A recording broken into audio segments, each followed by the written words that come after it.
Euler digital class में आप सभी का स्वागत है।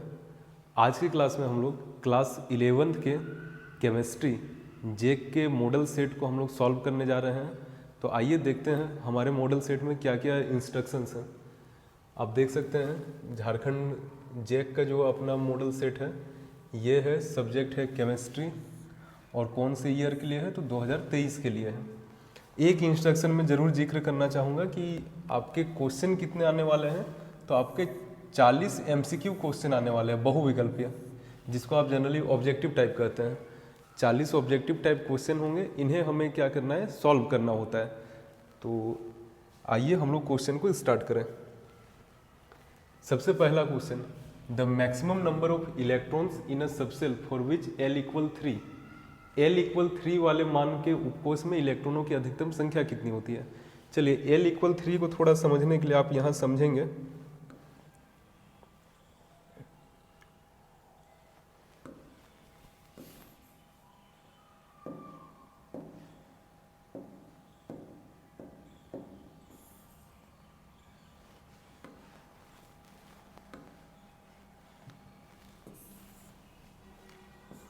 हमें याद रखना है कौन सा उपकोष यानी कि सबसेल, इसके लिए L का वैल्यू क्या होता है और इसमें नंबर ऑफ इलेक्ट्रॉन कितने होते हैं। नंबर ऑफ इलेक्ट्रॉन यानी कि इलेक्ट्रॉनों की संख्या। तो S के लिए L को हम लोग लिखते हैं 0 और इसमें होते हैं 2 इलेक्ट्रॉन। S के बाद आता है आपका P के लिए L होता है 1 और इसमें होते हैं 6 इलेक्ट्रॉन। D के लिए L हम लोग लिखते हैं 2 और इसमें होते हैं 10 इलेक्ट्रॉन। इसके बाद आता है F के लिए L होता है 3 और इसमें होते हैं 14 इलेक्ट्रॉन्स मैक्सिमम। ये मैंने पूरा ही आपको बता दिया। अब इसके अकॉर्डिंग अभी तो क्वेश्चन में बताया हुआ है कि L = 3 के लिए, अगर एग्जाम में 2 के लिए आ जाए, 1 के लिए आ जाए या 0 के लिए आ जाए, तो आप इसे याद रख सकते हैं। तो हमें दिखा L = 3 के लिए मैक्सिमम नंबर ऑफ इलेक्ट्रॉन्स कितने होने वाले हैं, तो मैक्सिमम नंबर ऑफ इलेक्ट्रॉन होंगे 14। आइए next, molecular mass of heavy water. Heavy water या फिर भारी जल, इसका फॉर्मूला होता है D2O और इसका अगर आप मॉलिक्यूलर मास निकालिएगा, आणविक द्रव्यमान,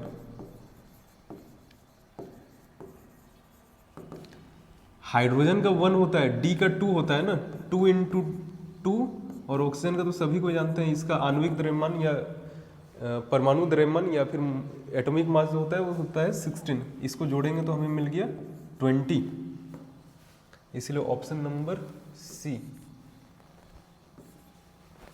next, which of the following concentration unit depend on temperature.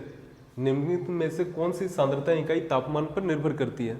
ये क्वेश्चन 12th पे भी आता है, ये आपकी 11th पे भी लिखा हुआ है कि इन लोग में से कौन सा ऐसा है जो आपका तापमान पर निर्भर करता है। पहले ऑप्शन ही मैं बता देता हूँ, मोलारिटी यानी कि मोलरता,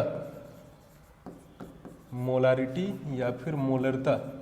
क्यों, आप जानते हैं मोलरता बराबर होता है विलय के मोलों की संख्या बट्टा विलयन का आयतन। टेम्परेचर को अगर बदलिएगा तो मोलों की संख्या घटने बढ़ने वाला नहीं है, वो तो सेम वैसा ही रहेगा। लेकिन आप जानते हैं टेम्परेचर बदलने से वॉल्यूम यानी कि आयतन बदलता है, और चूंकि ये आयतन बदलता है इसके कारण आपका मोलरता का मान भी बदलता है। इसलिए इसके लिए करेक्ट ऑप्शन जो है आपका वो है मोलारिटी या फिर हिंदी में मोलरता।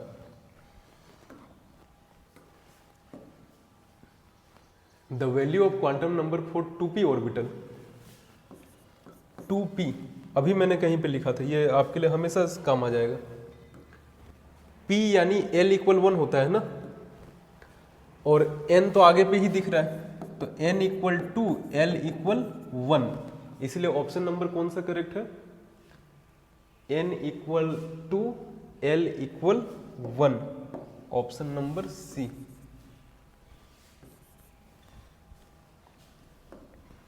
Next, which one of the following will have the largest number of atoms. आपको बताना है किसमें परमाणुओं की संख्या सर्वाधिक होगी। तो किसमें परमाणुओं की संख्या सर्वाधिक होगी, इसके लिए फॉर्मूला क्या है, इसके लिए फॉर्मूला होता है, मैं आपको ट्रिक भी बताऊंगा, नंबर ऑफ एटम्स, पार्टिकल्स कुछ भी है, अभी चलिए जो क्वेश्चन का डिमांड है, एटम्स परमाणुओं की संख्या इक्वल होता है मास ऑफ एलिमेंट या सबस्टेंस बाय मोलर मास या एटॉमिक मास, परमाणु द्रव्यमान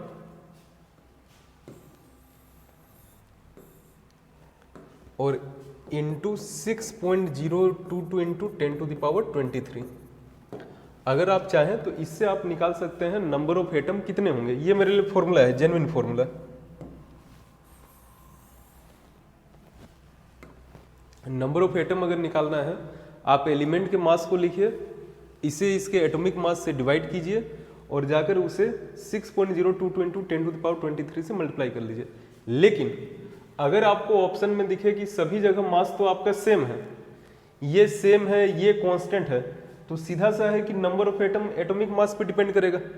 और देख लीजिए, number of atom atomic mass के इनवर्सली प्रोपोर्शनल है, यानी एटॉमिक मास जिसका ज्यादा होगा उसके लिए नंबर ऑफ एटम कम होंगे, या उल्टा।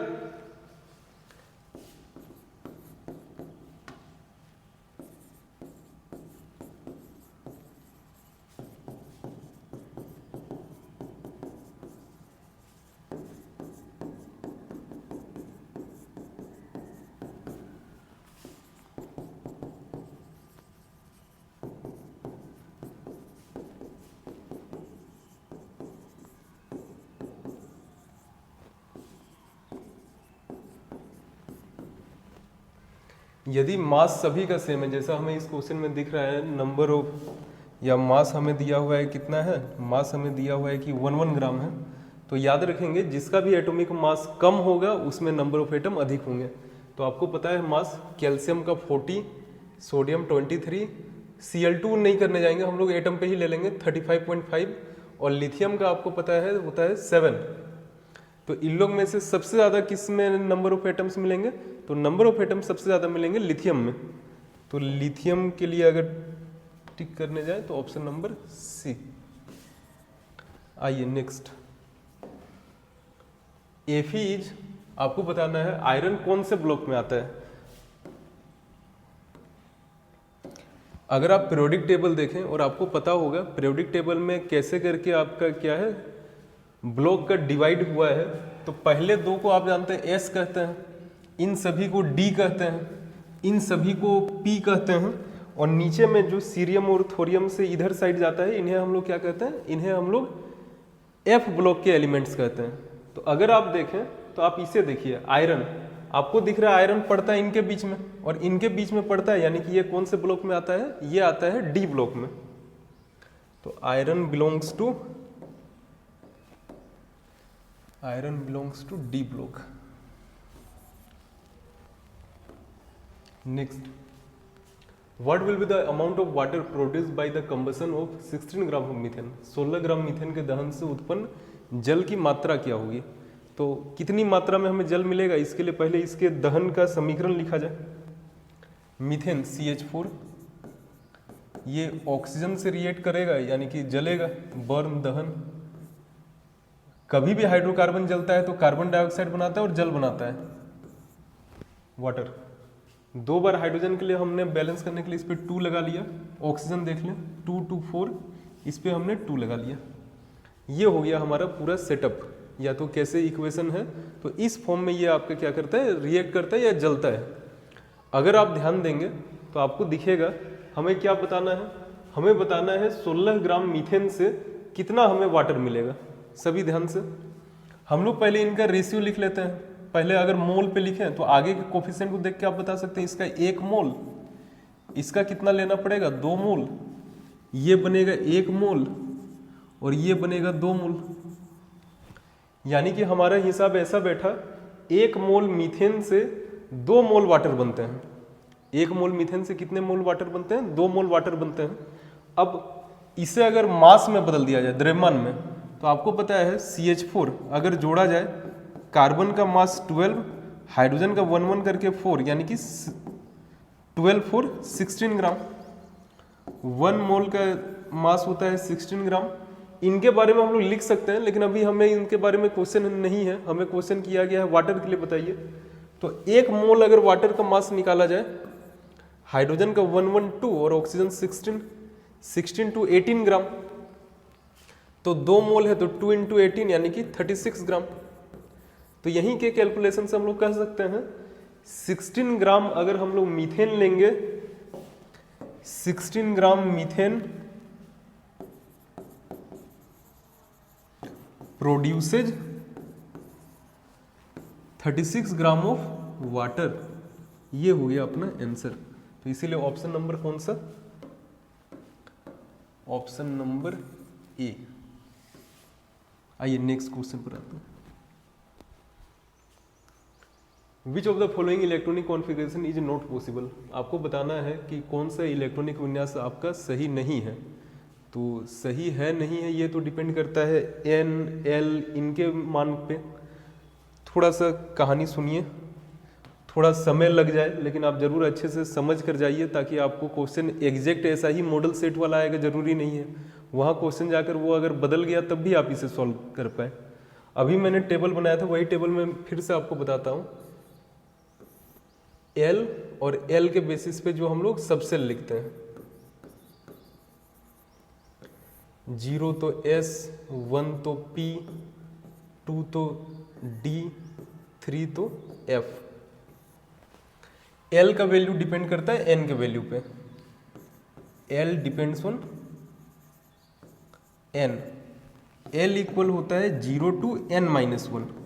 रिपीट कर रहा हूँ, L का वैल्यू होता है 0 to N-1। कहने का मतलब है अगर N का वैल्यू 5 होगा for example, then L equal 0, 1, 2, 3, 4। आपके मन में क्वेश्चन ऐसा है क्या? यहाँ 4 तो है नहीं, 4 इसके बाद इसी पे सीक्वेंस पे F, G, H ऐसा कुछ लिखा जाता है। तो ठीक है, N का वैल्यू अगर 5 होगा तो 0 से स्टार्ट करके एक पीछे तक जा सकते हैं। ठीक, आइए अब हमें यहाँ बताना है कि कौन सा पॉसिबल है, कौन सा पॉसिबल नहीं है। ध्यान से 2p आप जब देखते हैं तो आपको दिख रहा है n का वैल्यू 2 है। तो अगर n का वैल्यू 2 है, p होता है 1, p होता है क्या? 1। l का वैल्यू होता है 0 से एक पीछे तक, 0 से स्टार्ट करके एक पीछे तक। तो n का वैल्यू अगर 2 है तो l का वैल्यू 1 तो पॉसिबल है, कारण वो उससे एक पीछे है, यानी कि 2p तो पॉसिबल होगा। 2d पॉसिबल होगा क्या? आप देखिए 2, n का वैल्यू 2 और d यानी l का वैल्यू 2, ये पॉसिबल नहीं है। क्यों? क्योंकि l का जो वैल्यू होता है वो 0 से लेकर एक कम तक हो सकता है, यानी कि अगर n का वैल्यू 2 है तो l का पॉसिबल वैल्यू 0 हो सकता है और 1 हो सकता है, 2 तो नहीं हो सकता है। इसके कारण ये जो आपका 2d5 लिखा हुआ है ये पॉसिबल नहीं है। हाँ, 4s पॉसिबल है क्या? 4s पॉसिबल है। n का वैल्यू अगर 4 है तो l का वैल्यू 0 to 3 तक होगा, तो 0s पॉसिबल है। 5f पॉसिबल है क्या? ये भी पॉसिबल है। अगर n का वैल्यू 5 होगा तो l का वैल्यू 0, 1, 2, 3, 4, तो 3 तो पॉसिबल हो ही सकता है, तो ये भी पॉसिबल है। कौन सा पॉसिबल नहीं है? 2d पॉसिबल नहीं है। अब उसमें जितने भी इलेक्ट्रॉन लिखे हैं, इलेक्ट्रॉन से तो पॉसिबिलिटी नहीं है। अभी तो पॉसिबिलिटी हम लोग बता रहे हैं कौन से सेल में कौन सा सबसेल पॉसिबल है या फिर नहीं है। Next, number of electrons in 4th shell of Cu atom. आइए हम लोग कॉपर को कॉन्फ़िगरेट कर लेते हैं। आपको पता है कॉपर का एटॉमिक नंबर होता है 29। कॉन्फ़िगरेट करेंगे 1s2 2s2 2p6 3s2 3p6, usually तो 4s2 3d9, लेकिन आप जानते हैं ये एक्सेप्शन है, अपवाद है कि इसमें s में 1 रहता है और d में कितना रहता है? 10 रहता है। अब आते हैं अपने क्वेश्चन पे। हमें पूछता है कि बताइए 4th सेल में कितने इलेक्ट्रॉन हैं। आप इसे रीअरेंज करना चाहते हैं, आप अरेंज कर लें। 1, 2 को साथ में रख लिए, ये 3, ये 3, ये 3, इसे भी पीछे कर लेते हैं, और 4s1। तो अभी अगर हमें कहा जाए कि बताइए 4th सेल, चौथे कोष में कितने इलेक्ट्रॉन हैं, तो आप देख सकते हैं चौथे वाले में केवल 1 है, तो नंबर ऑफ इलेक्ट्रॉन हमें मिल गया 1। ये आपको समझने के लिए, अगर कोई कहे कि तीसरे वाले कोष में कितने इलेक्ट्रॉन हैं, तो तीसरे वाले में आप जितने 3 वाले हैं ऊपर जोड़ लीजिएगा, 2, 6, 8 और 10, यानी कि कितने इलेक्ट्रॉन हैं? 18 इलेक्ट्रॉन्स हैं। विच of the following species will have the largest size? Periodic table आपके लिए हेल्प कर सकता है। अल्मुनियम और मैग्नीशियम, 2 नाम याद रखना है, एक बार देख लेते हैं।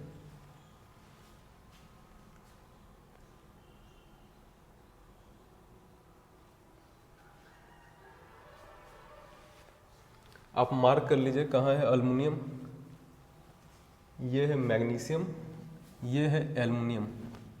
आप जानते हैं कोई भी पीरियड में लेफ्ट टू राइट जाने से आपका क्या होता है? साइज डिक्रीज करता है, यानी कि ये तो पक्का है। मैग्नीशियम और एल्युमिनियम में कौन बड़ा है? तो मैग्नीशियम बड़ा है, मैग्नीशियम बड़ा है, एल्युमिनियम आपका क्या है? छोटा है, ठीक है। और फिर ये आप जानते हैं कि इनका जो साइज होता है, आइए क्वेश्चन पे, मैग्नीशियम और अगर मैग्नीशियम कैटायन पे आप कंफ्यूज हो रहे हैं धनायन पे, तो याद रखिएगा कि कैटायन का साइज हमेशा एटम से क्या होता है? छोटा होता है। तो इन लोग में से अगर कहा जाए कि बताइए सबसे बड़ा कौन है, तो सबसे बड़ा यहाँ से आपका ऑप्शन होगा Mg, यानी मैग्नीशियम।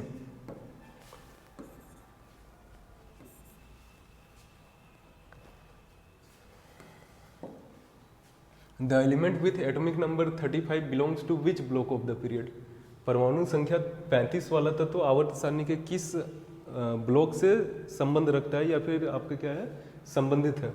सबसे आसान तरीका होता है, अभी आपको पता नहीं 35 क्या होता है, 35, आप इसको कॉन्फ़िगरेट कीजिए, 1s2 2s2 2p6 3s2 3p6 4s2 3d10, आप जोड़ते जाएंगे ना, 10 12 18 20 30, 3d के बाद आता है 4p5।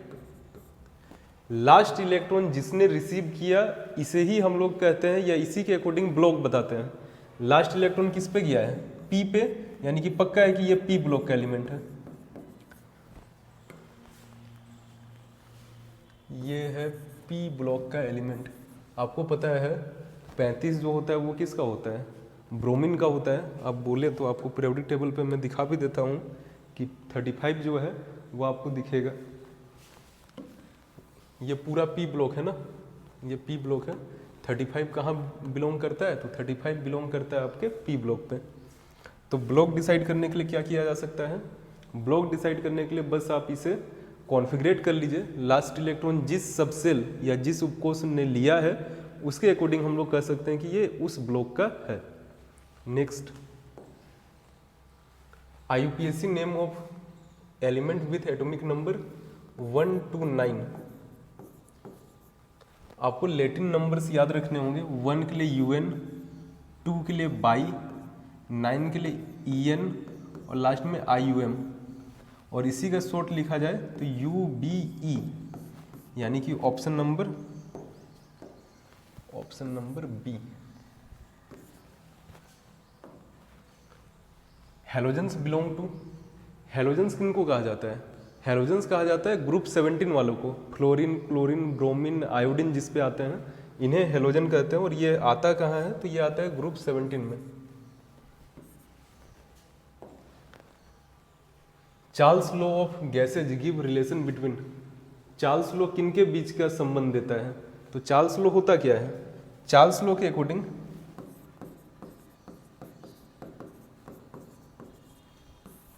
चार्ल्स लॉ कहता है volume is directly proportional to temperature at constant pressure and mass. Mass कहिए, नंबर ऑफ मोल कहिए, जो कहिए, तो इसको कहते हैं चार्ल्स लॉ। तो चार्ल्स लॉ किनके किनके बीच का संबंध है? तो आयतन और तापमान के बीच का, वॉल्यूम एंड टेम्परेचर। इसीलिए option number B. Which is the most abundant element in the universe? बताइए सबसे ज़्यादा कौन सा तत्व है जो हमें यूनिवर्स में मिलता है?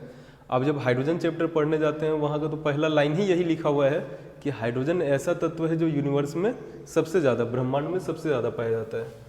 तो ये हो गया हाइड्रोजन। सिन गैस या सिंथेटिक गैस कहिए, या फिर आप इसे ही कह सकते हैं कि ये आपका क्या है? जिसे हम लोग वाटर गैस कहते हैं, ये कौन सा गैस है? तो ये हाइड्रोजन और कार्बन मोनोऑक्साइड का मिक्सचर है, synthesis gas. How many hydrogen bonded water molecule are present in CuSO4 pentahydrated? CuSO4 5 बार आपका क्या है? वाटर मॉलिक्यूल लगा हुआ है।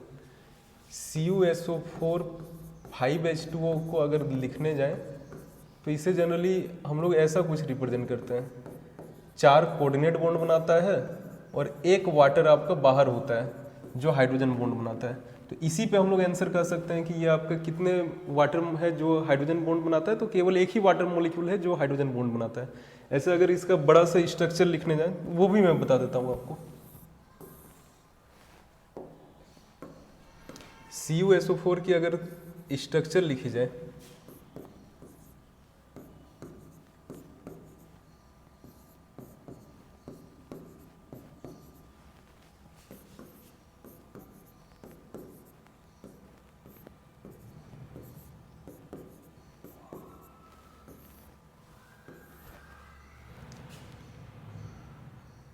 इसमें हो गया H,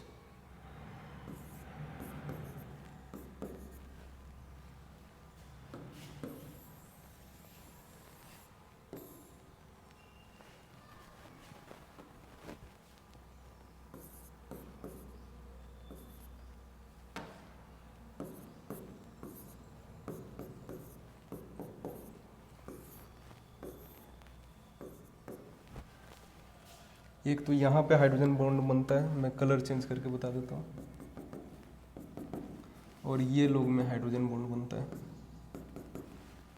तो ऐसे करके ये आपका क्या करता है? हाइड्रोजन बॉन्ड बनाता है। तो अगर कोई पूछे कि कितने मॉलिक्यूल आपके हाइड्रोजन बॉन्ड फॉर्म करते हैं, तो केवल एक मॉलिक्यूल है जो आपका हाइड्रोजन बॉन्ड फॉर्म करता है, जो आपको यहाँ पे क्लियरली दिख रहा है कि वाटर का एक मॉलिक्यूल हाइड्रोजन बॉन्ड फॉर्म करता है।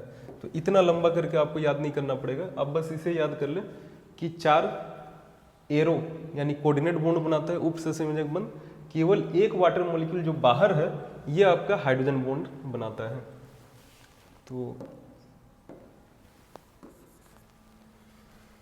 कितने हाइड्रोजन बॉन्डेड वाटर मॉलिक्यूल हैं? तो केवल एक। Which of the following carbocation is most stable? Carbocation की स्टेबिलिटी का ऑर्डर क्या है? Order of stability of carbocations, Hindi में कार्बोधनायंस। तो आप जानते हैं स्टेबिलिटी का ऑर्डर है टर्सरी सबसे ज़्यादा, फिर सेकेंडरी, फिर प्राइमरी। तो यहाँ से बस आप उसे खोज लीजिए जो टर्सरी है, वो सबसे ज़्यादा स्थायी होगा, उसके बाद सेकेंडरी होगा, उसके बाद प्राइमरी होगा। तो टर्सरी ऑप्शन नंबर बी। मैं आपको उसका स्ट्रक्चर दिखा देता हूँ। सी पे पॉजिटिव है और इस पे देख लीजिए 3 साइड पे CH3 लगने वाला है, तो ये आपका टर्सरी है, इसके कारण सबसे ज़्यादा स्टेबल कौन सा होगा? तो ऑप्शन नंबर बी होगा। पहला वाला भी प्राइमरी है, दूसरा भी प्राइमरी है, और लास्ट वाला जो है ये सेकेंडरी है, तो टर्सरी बी वाला है, इसीलिए ये आपका most stable. 21 the best and latest technique for isolation, purification and separation of organic compound. कार्बनिक यौगिकों का पृथक्करण, शुद्धिकरण और शोधन की सर्वोत्तम और नवीनतम तकनीक क्या है? जो आप 11th अगर पढ़ रहे हैं यही नवीनतम है, कारण लोअर क्लासेस में तो आपने पढ़ ही रखा है पहले से। क्रिस्टलाइजेशन भी पढ़ा है, डिस्टिलेशन भी पढ़ा है, सब्लिमेशन भी, क्रिस्टलीकरण, आसवन, ऊर्ध्वपातन। नया क्या पढ़ते हैं? तो नया पढ़ते हैं क्रोमेटोग्राफी, या वर्णलेखिकी हिंदी में कहते हैं क्रोमेटोग्राफी। ये हमारे लिए क्या है? नया और सबसे अच्छा तकनीक है, जिसमें हम लोग अधिशोषक के पृष्ठ से जितने भी ये अशुद्धि को के साथ को गुजारते हैं वो अलग अलग स्थितियों में अधिशोषित होता है और हमें शुद्ध कार्बनिक यौगिक प्राप्त होता है। CaCO3 को क्या कहा जाता है? ये सब तो एकदम आसान है, आप जानते हैं कि इससे हम लोग चूना पत्थर कहते हैं, limestone. Which of the alkali metal give hydrated salt? कौन सी क्षार धातु जलयोजित लवण देती है? ऐसे वहाँ जितने सारे ऑप्शन दिए हैं सभी ही देती है। क्वेश्चन होना चाहिए था बताइए इन लोग में से कौन जल्दी देती है या कौन सबसे अच्छे से देती है। तो यहाँ से आपको पता है जलयोजित होना यानी कि हाइड्रेट होने के लिए कंडीशन है कि उसका आकार छोटा होना चाहिए उसके आयन का। तो सबसे छोटा कौन होगा इन सभी में से? सबसे छोटा लिथियम है, इसके कारण ये आपका क्या करता है, हाइड्रेटेड सॉल्ट देता है। In the organic compound the pair of hybridised orbital involve in the formation of C2C3 bond. एक बार इसे बना ले, CH2 double bond CH, CH2 CH2 CH double bond CH2। अब दोनों साइड से देख लीजिए, दोनों ही साइड से ये सिमेट्रिक है। ये 1 2 3 करने जाएंगे या इधर से 1 2 3 करने जाएंगे तो आपको दिखेगा कि दोनों ही साइड में 2 और 3 सेम ही है। हमें बताना है C2 और C3 में कैसा हाइब्रिडाइजेशन है। तो C2 और C3 में कैसा हाइब्रिडाइजेशन है, हम लोग हाइब्रिडाइजेशन नंबर ऑफ एटम गिनकर बता सकते हैं। हम लोग क्या करके बता सकते हैं, नंबर ऑफ एटम गिन के हम लोग बता सकते हैं, या कितने बॉन्ड पेयर हैं इसको गिनकर बता सकते हैं कि कौन सा हाइब्रिडाइजेशन है। तो नंबर ऑफ एटम गिना जाए, ये कार्बन कितने एटम से बॉन्डेड है, पीछे कार्बन, आगे कार्बन और एक हाइड्रोजन, 3 याद रख सकते हैं हम लोग। 2 से अगर जुड़ा होगा तो sp, 3 से जुड़ा होगा तो sp2 और 4 से जुड़ा हुआ होगा तो sp3। बस यही ट्रिक है।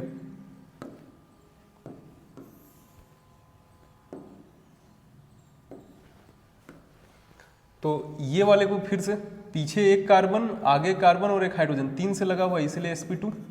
ये देखिए 4 से लगा हुआ है, पीछे, आगे और 2 हाइड्रोजन, sp3। एग्जैक्टली सेम इधर से भी 2 और 3 का वही है, यानी कि इनके बीच में क्या है, sp2 sp3। Option number sp2 sp3, option number सी।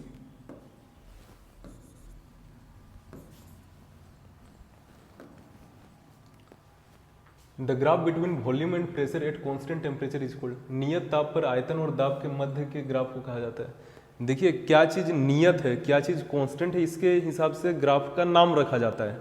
तो आप जानते हैं यहाँ पे लिखा हुआ है कि टेम्परेचर कांस्टेंट है, और अगर टेम्परेचर कांस्टेंट है तो इसे ही आइसोथर्म कहते हैं, समतापी। आयतन अगर कांस्टेंट होता है तो आइसोकोर, सम आयतनी। अगर दाब कांस्टेंट होता है तो आइसोबार कहते हैं। तो यहाँ क्या कांस्टेंट है, यहाँ तापमान कांस्टेंट है, इसलिए समतापी, या इंग्लिश में इसे ही हम लोग आइसोथर्म कर्व या फिर आइसोथर्म ग्राफ कहते हैं। The order of decreasing ionisation enthalpy in the alkali metals. Alkali metal में आपको बताना है आयोनाइजेशन एंथैल्पी किस ऑर्डर में डिक्रीज करती है। मैं आपको फिर से पीरियोडिक टेबल पर ले जाऊंगा, कारण आपको पता है पीरियोडिक टेबल में किसी भी क्या कहते हैं ग्रुप में ऊपर से नीचे जाने से हमको पता है कि आयोनाइजेशन एंथैल्पी का वैल्यू क्या होता जाता है, घटता जाता है। तो अगर हम लोग एल्कली मेटल्स को देखें, थोड़ा समय लग रहा है लोड होने में।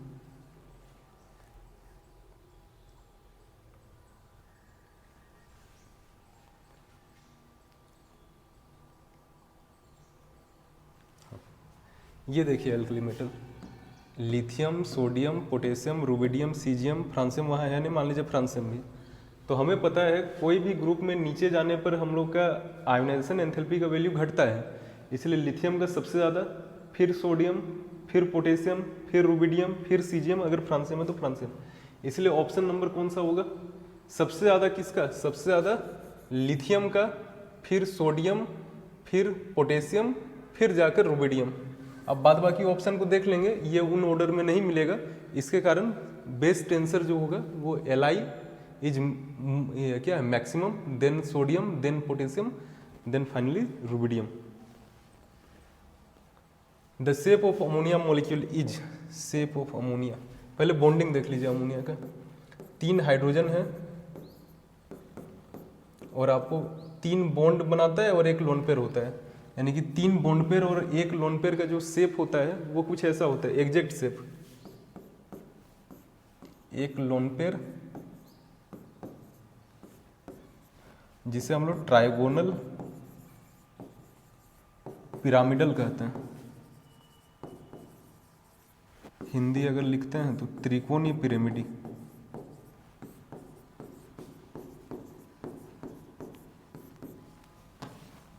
तो पिरामिडल शेप आप कह सकते हैं इसे, तो पिरामिडल यानी कि ये हो गया option number D. The bond order of O2 is, आपको बताना है O2 का बॉन्ड ऑर्डर क्या होता है। तो O2 का बॉन्ड ऑर्डर क्या होता है, इसको तो MOT से बताया जा सकता है, मॉलिक्यूलर ऑर्बिटल थ्योरी से। पहले हम लोग O2 को कॉन्फ़िगरेट करेंगे, उसका विन्यास लिखेंगे, इलेक्ट्रॉनिक विन्यास। O2 में नंबर ऑफ इलेक्ट्रॉन कितने हुए, नंबर ऑफ इलेक्ट्रॉन हो गया, आपको पता है ऑक्सीजन में 8 होता है, तो O2 है तो 16। आइए इसका हम लोग इलेक्ट्रॉनिक कॉन्फ़िगरेशन लिख रहे हैं। तो O2 का अगर इलेक्ट्रॉनिक कॉन्फ़िगरेशन लिखा जाए तो सबसे पहले सिग्मा 1s, फिर सिग्मा स्टार 1s, फिर सिग्मा 2s, फिर सिग्मा स्टार 2s। मैं नंबर ऑफ इलेक्ट्रॉन लिखूंगा। इसके बाद आते हैं सिग्मा 2z, 2pz, फिर सिग्मा पाई, 2px, पाई 2py। फिर इसके बाद आता है pi star 2px, pi star 2py। फिर आते हैं हम लोग सिग्मा 2pz और इस पे स्टार लगा देते हैं। जिस पे स्टार नहीं लगा हुआ है इन्हें हम लोग बॉन्डिंग इलेक्ट्रॉन्स कहते हैं या बॉन्डिंग ऑर्बिटल कहते हैं। जिस पे स्टार लगा रहे हैं इन्हें एंटी बॉन्डिंग कहते हैं। ये तो आप जानते हैं मॉलिक्यूलर ऑर्बिटल थ्योरी। तो यहाँ से अगर इलेक्ट्रॉनिक विन्यास किया जाए 16 का, तो s में कितने इलेक्ट्रॉन? 2। s में कितने? 2। फिर s आया 2, s पे 2। p में 3 ऑर्बिटल होता है ना, एक ऑर्बिटल में तो मैक्सिमम 2 ही आ सकता है। तो ये हो गया मान लीजिए px, py, pz या किसी भी ऑर्डर पे, तो किसी पे भी कितना आ सकता है? 2। इन दोनों का इक्वल है, आप काउंट करते चलिएगा, 16 पहुंचना है। 2, 2, 4, 2, 6, 2, 8, 2, 10। इस पे 2 लिख लें तो 12, इस पे 2 लिख लिए तो 14। इन लोग दोनों बराबर हैं, बराबर हैं यानी कि अभी तक 14 हो गया ना, और 2 भरना बाकी है। तो जो 2 हमें भरना है, तो ऐसा नहीं कर सकते इसी पे 2 रखेंगे, क्योंकि अभी में 2 इलेक्ट्रॉन बचा है तो दोनों में एक एक लिखेंगे। इस पे एक, इस पे एक, यहीं पे मेरा 16 खत्म हो गया और इसका जरूरत नहीं पड़ेगा। अब आप प्रश्न कीजिए कि बॉन्ड ऑर्डर क्या होता है। बॉन्ड ऑर्डर होता है number of bonding electrons minus number of anti bonding electrons by 2। Number of bonding electron जिसमें स्टार नहीं लगा हुआ है, ऐसे ऑर्बिटल में आप गिन लीजिए कितने इलेक्ट्रॉन्स है, और एक गिन लीजिए जिनमें स्टार लगा हुआ है, गिनते चलिए। जिसपे स्टार नहीं है 2, 2, 4, 2, 6, 2, 8, 2, 10। एंटी बॉन्डिंग इलेक्ट्रॉन स्टार वाले 2, 2, 4, 5, 6, यानी कि ऑक्सीजन का जो आपका बॉन्ड ऑर्डर होता है ये कितने का होता है? तो ये 2 का होता है। Option number B. मैं इसे एज ए पीडीएफ, ये क्या है, वीडियो के डिस्क्रिप्शन पे डाल दूंगा यूट्यूब पे, आप वहां से डाउनलोड कर सकते हैं, ताकि ये आपके पास सेव रहे मोबाइल पे। आपको कभी भी एग्जाम से पहले रिवाइज करना होगा तो आपको सुविधा होगी। आप अभी में ध्यान से समझने का प्रयास करेंगे। A system in which there is no exchange of energy or matter between the system and surrounding is called। ऐसा निकाय जिसमें निकाय और परिवेश के बीच ऊर्जा या द्रव्य का कोई आदान प्रदान नहीं होता, उसे कहा जाता है आइसोलेटेड सिस्टम, विलगित निकाय। विच of the following is correct mathematical expression. ध्यान से, मैथमेटिकल एक्सप्रेशन हम लोग पढ़े हैं फर्स्ट लॉ ऑफ थर्मोडायनेमिक्स का। फर्स्ट लॉ ऑफ थर्मोडायनेमिक्स, ऊष्मागतिकी के प्रथम नियम का रिलेशन है डेल यू इक्वल, यानी कि आंतरिक ऊर्जा में परिवर्तन होता है ग्रहण की गई या छोड़ी गई ऊष्मा जोड़ किया गया कार्य। यूजुअली तो यही लिखते हैं, लेकिन आप यहाँ पे अगर ऑप्शन देखने जाइएगा तो वो राइट साइड पे भी डेल डेल लगा दिया है। तो ऑप्शन नंबर इसका क्या होना चाहिए? सी होना चाहिए। Del U equal Q plus W, del है तो change in work, change in energy या तो heat. In the following in the given species which one is Lewis base. आपको बताना है कौन सा लुईस बेस है। लुईस बेस के लिए आपने परिभाषा डेफिनेशन पढ़ रखा है। जिसके पास भी लोन पेयर होगा या जिसके पास भी नेगेटिव चार्ज होगा जिससे कि वो इलेक्ट्रॉन रिलीज कर सकता है, तो उसे हम लोग लुईस बेस कहते हैं। सबसे पहले आप अमोनिया देख लें। नाइट्रोजन के आउटर मोस्ट सेल में होता है कितने इलेक्ट्रॉन? 5 इलेक्ट्रॉन। 3 बॉन्ड बनाने में खर्च हो गया हाइड्रोजन से, तो अभी भी लोन पेयर है जिसे ये डोनेट कर सकता है। इसके कारण ये एक्ट करता है लुईस बेस जैसा। 32 What will be conjugate acid for NH2 negative? NH2 negative. आपको क्या याद रखना है? याद रखना है कोई भी बेस जब एक H पॉजिटिव आयन लेता है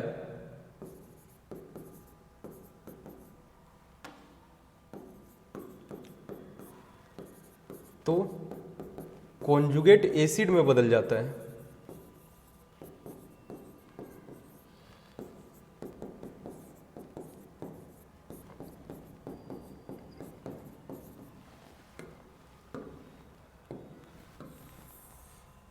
तो अगर हमें कहना है या बताना है इसके कॉन्जुगेट एसिड को, तो कॉन्जुगेट एसिड को बनाने के लिए आप बस क्या कर लीजिए, इस पे एक H+ जोड़ दीजिए। तो हम लोग लिख सकते हैं इसका कॉन्जुगेट एसिड जो होगा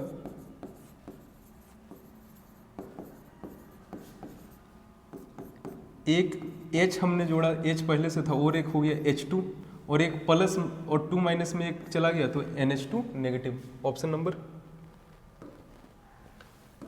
सी। The concentration of hydrogen ion in a sample of soft drink is 10 to the power minus 5 molar. What is its pH? What is the formula of pH? The formula of pH is minus log of concentration of H positive ions. तो हम लोग pH यहाँ से ला सकते हैं, pH equal minus log of concentration of H positive ion minus log of concentration of H positive ion is 10 to the power minus 5. We also know that log common log है जिसका base 10 है, 10 to the power n equal होता है n।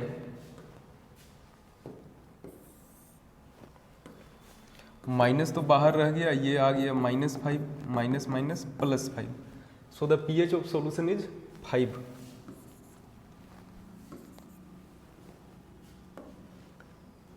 What is the oxidation number of sulphur in H2SO4? H2SO4 में sulphur की ऑक्सीकरण संख्या कितनी है?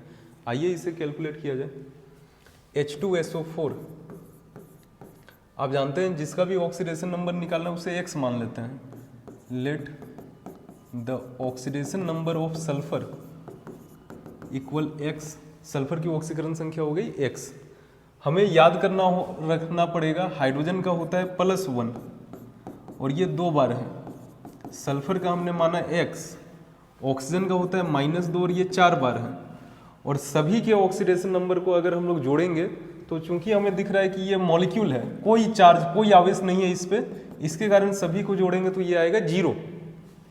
2 + x - 8 = 0, 2 - 8 - 6, सो x इक्वल +6। चार्ज जरूर दिखाएंगे ना, x इक्वल क्या हो गया +6। वो ऑप्शन जैसे भी लिखे, अगर कभी सब्जेक्टिव आप बनाने जा रहे हैं, ऑक्सीडेशन नंबर चार्ज को रिप्रेजेंट करता है तो प्लस माइनस तो साइन लगाना बनता है। तो ये हो गया ऑप्शन नंबर, कौन सा कलर, ये हो गया option number B6। Which of the following species do not show disproportionation reaction? निम्नलिखित में से कौन सी स्पीसीज असमानुपातन प्रवृत्ति नहीं दिखाती है?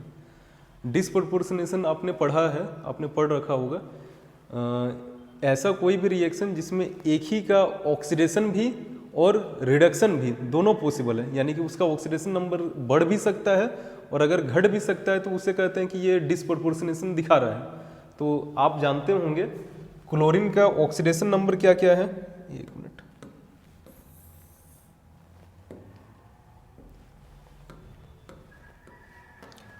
ऑक्सीडेशन नंबर ऑफ Cl होता है -1 +1 +3 +5 +7। तो अगर आपको कोई क्वेश्चन करे कि बताइए कौन डिसप्रपोर्शनेशन रिएक्शन नहीं दिखा सकता है, तो याद रखिएगा -1 वाला नहीं दिखा सकता है और +7 स्टेट में +7 की अवस्था जो दिखा रहा है वो नहीं दिखा सकता है। क्यों? -1 वाले का ऑक्सीडेशन पॉसिबल है ना, इसका ऑक्सीकरण संख्या बढ़ सकता है, +1 में जा सकता है, लेकिन इसका रिडक्शन पॉसिबल नहीं है, कारण पीछे और संभावना नहीं है। वैसे ही +7 वाले का रिडक्शन पॉसिबल है, अपचयन पॉसिबल है, कारण ये घट के 5 में आ सकता है, लेकिन ये बढ़ के और आगे नहीं जा सकता है। तो जिसमें भी आप, अभी हम लोग यहाँ पे सभी का ऑक्सीडेशन नंबर निकाल के चेक कर लेंगे, जिसका भी ऑक्सीडेशन नंबर अगर -1 मिल रहा है या +7 मिल रहा है तो वो डिस्प्रोपोर्शनेशन रिएक्शन नहीं दिखाएगा, बाद बाकी डिस्प्रोपोर्शनेशन रिएक्शन दिखा सकते हैं। मैं और एक बार रिपीट कर देता हूँ, डिस्प्रोपोर्शनेशन रिएक्शन या असमानुपातन का मतलब होता है अगर कोई स्पीसीज का ऑक्सीडेशन भी हो सकता है और रिडक्शन भी हो सकता है साथ साथ किसी एटम का, एलिमेंट के, तो उसे कहते हैं कि ये आपका क्या है, डिस्प्रोपोर्शनेशन है। क्लोरीन ये 5 ऑक्सीडेशन स्टेट दिखाता है, तो अगर 7 किसी का है तो 7 से और आगे बढ़ नहीं सकते हैं, यानी कि इसका और ऑक्सीडेशन पॉसिबल नहीं है, रिडक्शन पॉसिबल है, 5 पे तो आ सकते हैं, तो ये डिस्प्रोपोर्शनेशन नहीं दिखाएगा। -1 वाला भी नहीं दिखाएगा क्योंकि इसका रिडक्शन पॉसिबल नहीं है, ये -1 से पीछे नहीं जा सकता है, -1 से आगे जा सकता है। तो ऐसे करके हम लोग पता कर ले रहे हैं किसका 7 या किसका -1 मिले वो नहीं दिखा सकते। आप क्वेश्चन करोगे कि +3 वाला कैसे दिखाएगा, इसका ऑक्सीडेशन पॉसिबल है, ये +3 से बढ़ के 5 7 में जा सकता है, रिड्यूस होके +1 -1 में भी आ सकता है, तो ये लोग तो दिखाएंगे। तो आइए यहाँ से ऑप्शन होना चाहिए ClO4 नेगेटिव, मैं आपको चेक करके बता देता हूँ। पीछे जैसे ऑक्सीडेशन नंबर निकाल रहे थे, let the oxidation number of chlorine, chlorine की ऑक्सीकरण संख्या x, ऑक्सीजन का आपको पता है -2 करके 4 बार, और सबको जोड़ेंगे तो बाहर से चार्ज है -1, x -8 इक्वल -1, x इक्वल आ गया +7। तो यहाँ पे क्लोरीन का ऑक्सीडेशन स्टेट आपको दिख रहा है +7 का है, और इसका क्या नहीं पॉसिबल है, इसका ऑक्सीडेशन पॉसिबल नहीं है, इसके कारण ये डिस्प्रोपोर्शनेशन रिएक्शन नहीं दिखाएगा। मैं आपको एक होमवर्क बताता हूँ, आप करोगे क्या, आप करोगे बाद बाकी 3 है, इन तीनों का ऑक्सीडेशन नंबर निकाल के देखोगे, और इन तीनों का ऑक्सीडेशन नंबर देखना, किसी का +1 आएगा, किसी का +3 आएगा, किसी का +5 आएगा, यानी कि ये लोग डिस्प्रोपोर्शनेशन दिखा सकते हैं, केवल ClO4 नेगेटिव नहीं दिखा सकता है। The nature of CO2 gas, CO2 gas आपको पता है एसिडिक नेचर का होता है, कारण ये वाटर में जब डिजोल्व होता है तो कार्बोनिक एसिड बनाता है H2CO3।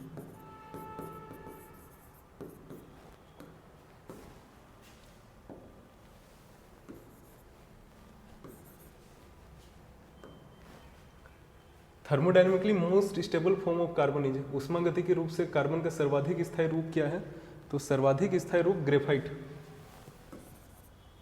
ये तो जीके का क्वेश्चन है, इसे तो आपको ऐसे भी याद रखना चाहिए। बोरेक्स का एक्वस सॉल्यूशन, बोरेक्स का जलीय विलयन क्या होता है, तो बोरेक्स का जलीय विलयन होता है क्षारीय। द प्रोडक्ट ऑफ ओजोनलाइसिस ऑफ, ध्यान देंगे,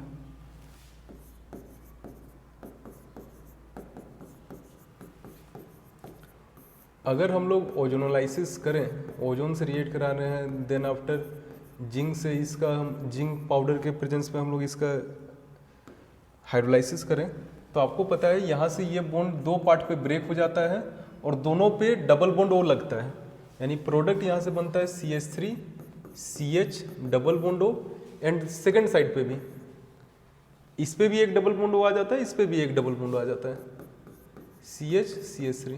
आप देख लो दोनों ही एक ही चीज़ है, CH3 CHO CH3 CHO, यानी कि आप कह सकते हैं 2 बार CH3 CHO बनता है, इसलिए option number C CH3 CHO। What will be the product of the given reaction, दी गई अभिक्रिया का उत्पाद क्या होगा, CH double bond CH2 HCl, इससे क्या बनने वाला है, सभी ध्यान से देखेंगे। ये रिएक्शन है एडिशन रिएक्शन, योगज अभिक्रिया हिंदी में जिसे आप कहते हैं। डबल बॉन्ड में अगर आप जाके HCl से अभिक्रिया करा रहे हैं तो एक H इस पे लगेगा, एक Cl इस पे लगेगा, मतलब डबल बॉन्ड के अक्रॉस।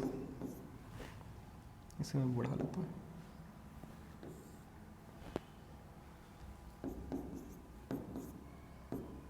ये है रिएक्शन, लेकिन यहाँ पे एक फिर से नियम काम करता है। क्या आप H किसी पे भी Cl लगा सकते हैं? नहीं। यहाँ एक काम करता है मार्कोनिकोव का नियम, Markovnikov's rule. What is the Markovnikov's rule?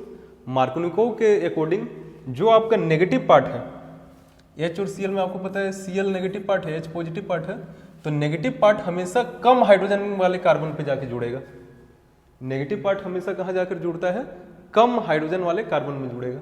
तो ये Cl आ जाएगा इसके पास, तो ये बन गया CH3। इस पे Cl अगर लगेगा तो पक्का है कि दूसरा वाला इस पे लगेगा, तो इस पे CH2 था और एक H लग गया तो CH3। एक पे H लगना है, एक पे Cl लगना है। अब यहां पे एक रोल किसका, मार्कोनिको रूल, मार्कोनिकोज रूल, इसको अगर इंक्लूड कर लिया जाए तो याद रखेंगे नेगेटिव पार्ट हमेशा किस पे जाकर लगता है, तो कम हाइड्रोजन वाले कार्बन पर जाकर लगता है, और इसका प्रोडक्ट जो बनेगा ये बनेगा option number B, option number B. Next, what is the IUPAC name of CH3? एक बार इसका स्ट्रक्चर कंप्लीट लिख लेते हैं, CH3 CH2 CH Cl और ये आ गया Cl। आईपीएसी नाम लिखने के लिए नियम क्या है? आईपीएसी नाम लिखने का नियम है, आप सबसे पहला काम करते हैं सबसे लॉन्गेस्ट चेन सेलेक्ट करते हैं, सबसे लॉन्गेस्ट चेन स्ट्रेट, ये रहा लॉन्गेस्ट चेन। सेकंड आते हैं नंबरिंग करते हैं, नंबरिंग उस साइड से जिस साइड से सब्स्टिट्यूएंट को जल्दी नंबर मिले। इधर से अगर नंबरिंग करेंगे तो ये 3 नंबर पे आएगा, इधर से ये 2 ही नंबर पे आएगा, 1 2 3 4। 4 कार्बन सिंगल बॉन्ड है तो इसका नाम हो गया ब्यूटेन। सब्स्टिट्यूएंट में Cl यानी क्लोरो लगा हुआ है, और कौन से कार्बन या कौन से नंबर से लगा हुआ है, तो 2 से, तो 2 पे लगा हुआ है 2 क्लोरो ब्यूटेन, यानी इसका नाम हो गया, हिंदी में अगर लिखेंगे तो 2 क्लोरो ब्यूटेन। इसीलिए ऑप्शन नंबर आप देख लें 2 chloro butane, option number D. Final question, the chemical formula of ozone is, आप याद रखेंगे ओजोन को ट्राई ऑक्सीजन भी कहते हैं, कंफ्यूजन ही खत्म हो जाएगा। जनरली ऑक्सीजन जो होता है वो डाई ऑक्सीजन होता है ना, O2 होता है, तो ओजोन को ही ट्राई ऑक्सीजन भी कहते हैं, तो ट्राई ऑक्सीजन कहते हैं, तो ये हो गया ऑप्शन नंबर सी। ओजोन का फॉर्मूला क्या है? ओजोन का फॉर्मूला है O3। तो आज की क्लास में हमने केमिस्ट्री के मॉडल सेट को सॉल्व किया। अगर आप हमारे चैनल से जुड़े हुए हैं तो आपको पता है कल हमारे ये चैनल पे फिजिक्स का भी मॉडल सेट आ चुका है। कुछ देर में मैं मैथमेटिक्स के भी मॉडल सेट को सॉल्व करके ज़रूर से अपलोड कर दूंगा। आप घर पर अच्छे से अपने 11th के एग्ज़ाम के लिए प्रिपरेशन कीजिए। और एक बार मैं बात को दोहरा देता हूँ, जितना भी मैंने इस पे लिखा है एज ए PDF के फॉर्म पे मैं YouTube वीडियो के डिस्क्रिप्शन पे डाल दूंगा, जहाँ से आप जाकर डाउनलोड करके अपने पास रख सकते हैं, ताकि आने वाले समय में जब एग्ज़ाम वगैरह चले तो आप उससे भी आप रिवाइज कर पाएंगे।